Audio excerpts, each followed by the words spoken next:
Good evening, fellow Singaporeans.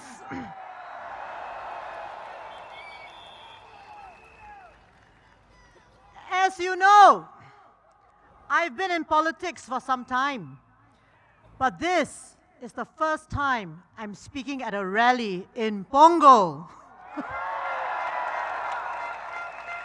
And the air smells good.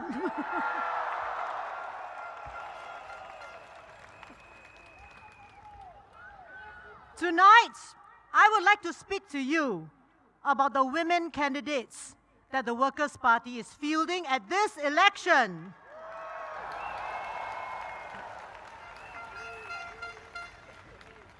Being an opposition candidate in Singapore is a high-stakes, high-risk activity.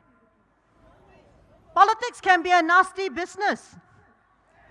And for women in opposition, it can be tricky. If you're elected into parliament, we are expected to confront government ministers robustly, but perhaps not too aggressively. However, over the years in parliament, I have been called many names and been fiercely attacked by some ministers.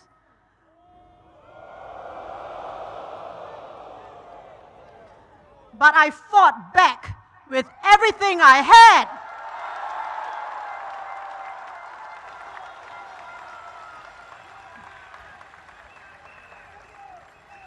And luckily for me, my husband found these qualities attractive.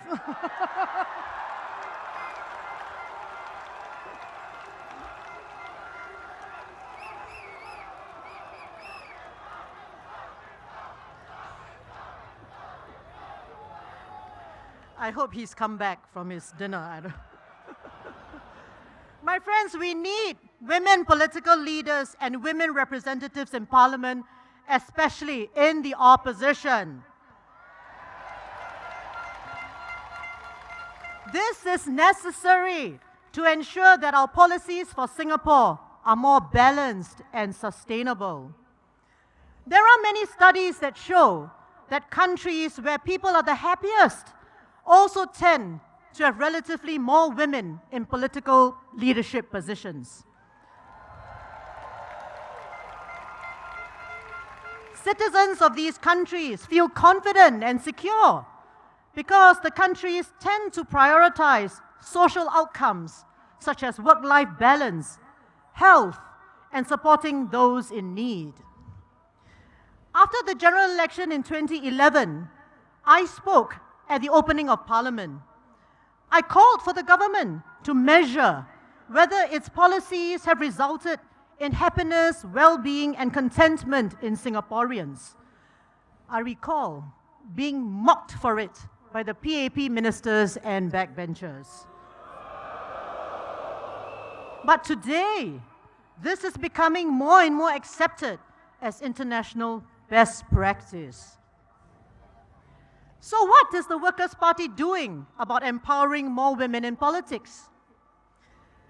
My friends, it was 22 years ago that I was elected as the chair of the Workers' Party. 22 years ago.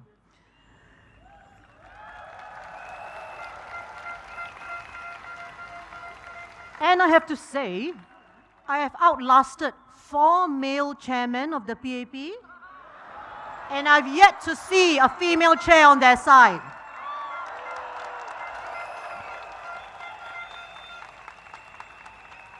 Next, we try our best to find capable female candidates to stand for election.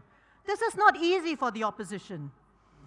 This year, I'm pleased to report that WP is fielding 6 women.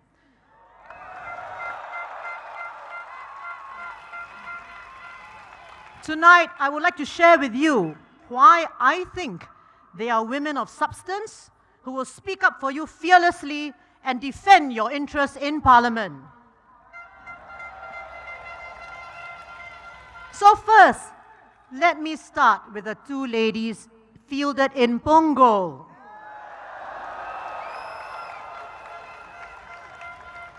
First, Alia Mata.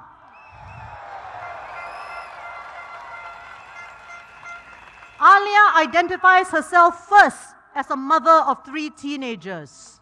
You can be assured that she will be fully committed to pushing for policies that families care about, such as in the areas of housing costs and education.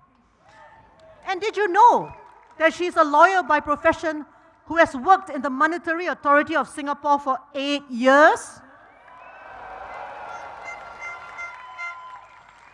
She is now an in-house legal counsel in a multinational corporation, and she will be able to scrutinize government bills effectively.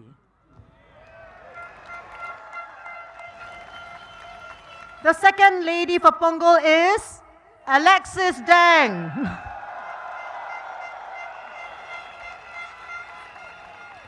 She has years of experience in banking before transiting to the technology sector, where she works in advertising technology, promoting partnerships with media owners to drive revenue growth for clients. She's effectively bilingual, as you saw, in English and Chinese, and spent her childhood abroad due to family circumstances. As a young Singaporean, she will be able to share the concerns of many Punggol residents and push for change in areas affecting young families and singles.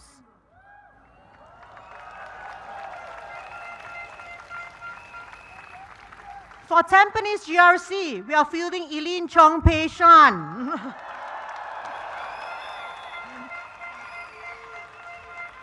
She was a diplomat with the Singapore Ministry of Foreign Affairs for 7 years and has a good understanding of regional and international affairs. She's now working in the philanthropic sector, seeking to bring about positive outcomes in early childhood development, education, and youth mental well-being. If she's elected, she will be able to handle both domestic and foreign issues.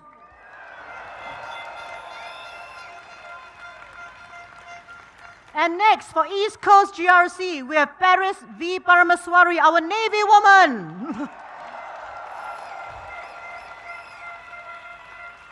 She rose from the ranks in the Navy, worked in insurance before joining the US Navy in Singapore as a security administrator. Besides being a wife and parent, she knows what it is like to obtain a degree through part-time studies, just as many of you are doing. With her strong spirit of volunteerism, she has worked with people who have taken life's hard knocks, such as crime victims and ex-offenders. Paris will contribute her rich experiences to Parliament if she's elected.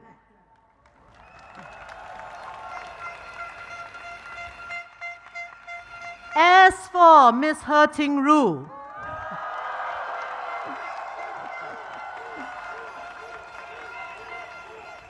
who was MP for Sengkang for the last 5 years, do I need to say more?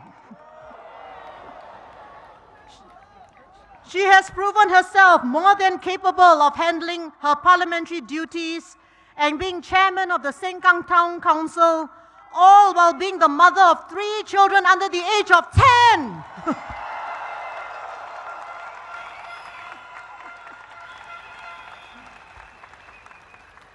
And for Aljunied GRC, you still have me. So my friends, looking at our slate of female candidates this GE, all I can say is, Mama Bear here is proud.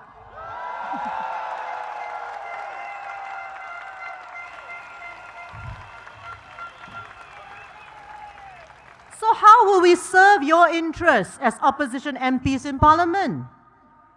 We want Singapore to succeed. We want our parents to age well, our children to be safe and happy. We want a vibrant environment where everyone can reach their full potential. We want strong communities and a resilient spirit. The difference between opposition MPs and PAP MPs is that we can reject government policies that we do not think are in the interest of Singaporeans.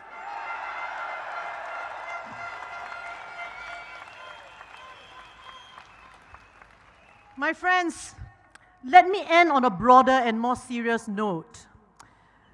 In my 20-plus years with WP, I can confidently say that this batch of our candidates, both men and women, is the most promising batch that WP has fielded.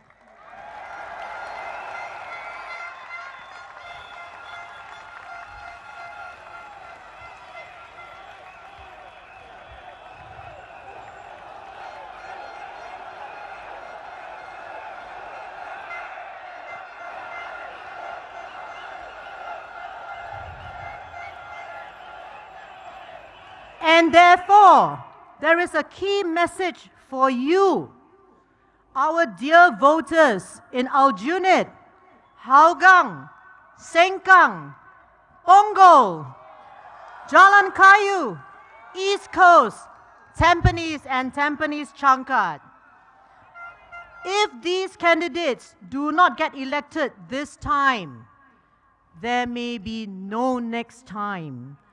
The electoral boundaries may change.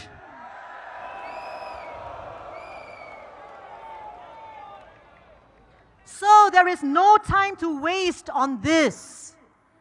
Let us not dither about whether to cast your vote for WP this time or not. If you do not do it this time, you may not have a chance the next time. So let May the 3rd, 2025 be your moment. Vote for a stronger Singapore. Vote for the Workers' Party, working for Singapore.